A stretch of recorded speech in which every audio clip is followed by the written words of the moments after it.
dans 15 minutes, 17 minutes. In 17 minutes' time, it will be 6 p.m.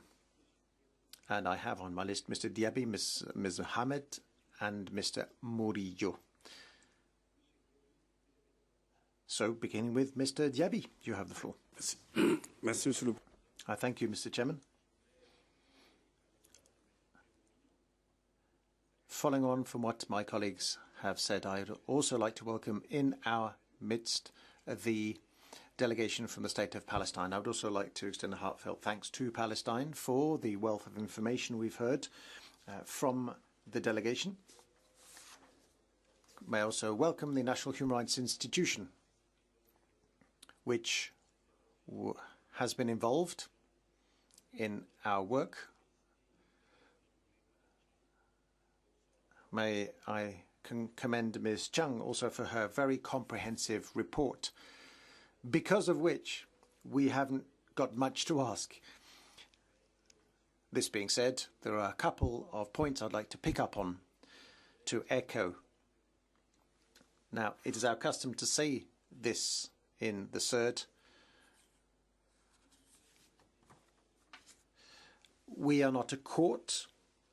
We are an arena wherein a constructive dialogue happens so that states can be helped to implement the provisions of the CERD. I have a couple of paragraphs I'd like to revisit. Paragraph 10 of your report, first of all, wherein you state that half of the population since the Nakba has become a refugee. So these are long-term refugees in neighbouring countries.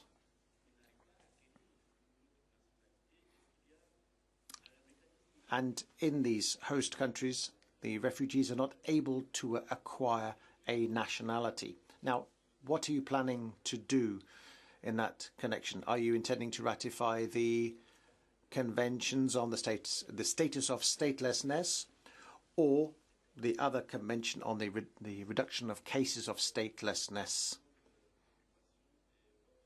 I have a second concern, as I was foreshadowing, and it has to do with paragraph 50 of the report, where we read what is being done by the State of Palestine to counter hate speech.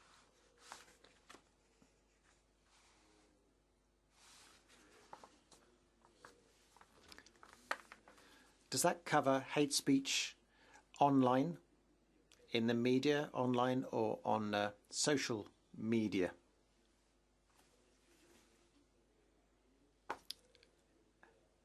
And could you tell us, in public media, how are the minorities represented? Is there a Jewish minority in Palestine? And how is the Jewish community represented in media, online and other media? And how are the other minorities represented, the Roma and people of African descent? What is their representation in the media? Finally, Mr. Chairman, I failed to find any reference to anything, any laws that protect human rights defenders in the country.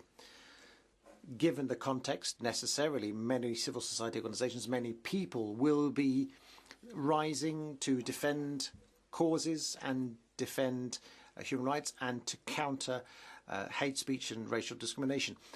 Do you have a legal framework enabling you to protect these people? Finally, there are territories where you do not have total sovereignty, the West Bank, for example, or elsewhere. Could you tell us, in connection with those territories, do you have any mechanisms that you can use to see if the CERD is being properly implemented in those regions? Merci à vous, monsieur. I thank you, says the chair. Ms. Mohammed, you have the floor. من فضلك